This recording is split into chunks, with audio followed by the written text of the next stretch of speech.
Hello बच्चों, चलिए प्रश्न को पढ़ते हैं। जीवन की उत्पत्ति के संबंध में जैव रसायन मत क्या है, लिखिए। तो बच्चों, हमें यहाँ पर प्रश्न में पूछा गया है जीवन की उत्पत्ति के संबंध में जो जैव रसायन मत है यह क्या होता है, इसके बारे में बताना है।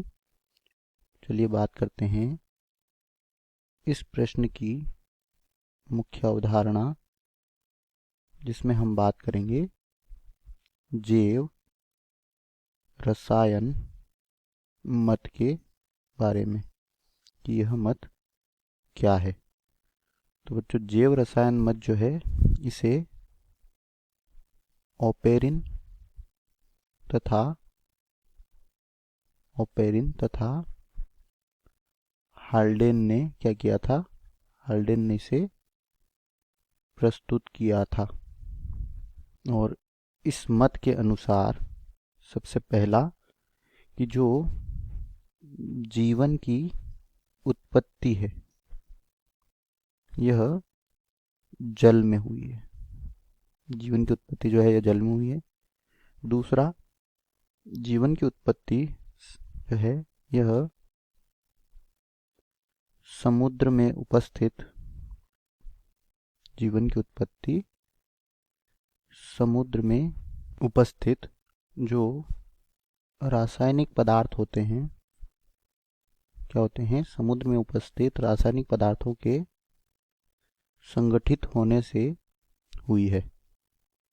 और तीसरा कि जो क्या होते हैं, जीव की उत्पत्ति हुई इससे पहले, जीव की या जीवन की उत्पत्ति से पहले, जीव की उत्पत्ति से पहले जटिल और वृहद रासायनिक पदार्थ, जटिल और वृहद यानी कि बड़े रासायनिक अणुओं का क्या हुआ, संश्लेषण हुआ या रासायनिक पदार्थ बने, जैसे कि डीएनए और आरएनए बने। तीसरा के बाद चौथा, और इन रासायनिक पदार्थों के निर्माण के लिए जो आवश्यक ऊर्जा होती है, इसके स्रोत क्या होते हैं, पराबैंगनी किरणें, क्या होती है, पराबैंगनी किरणें और विद्युत विसर्जन, पराबैंगनी किरणें, विद्युत विसर्जन और रेडियो सक्रियता से इन पदार्थों के निर्माण के लिए ऊर्जा प्राप्त हुई।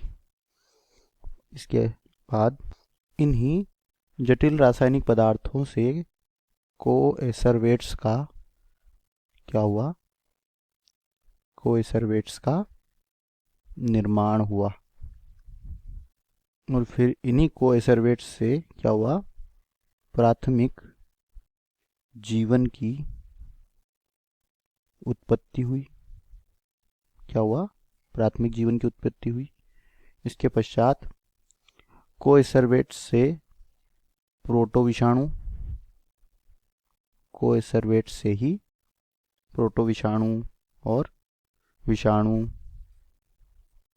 कोएसरवेट्स से प्रोटोविषाणु, विषाणु और प्रोकैरियोटिक कोशिका,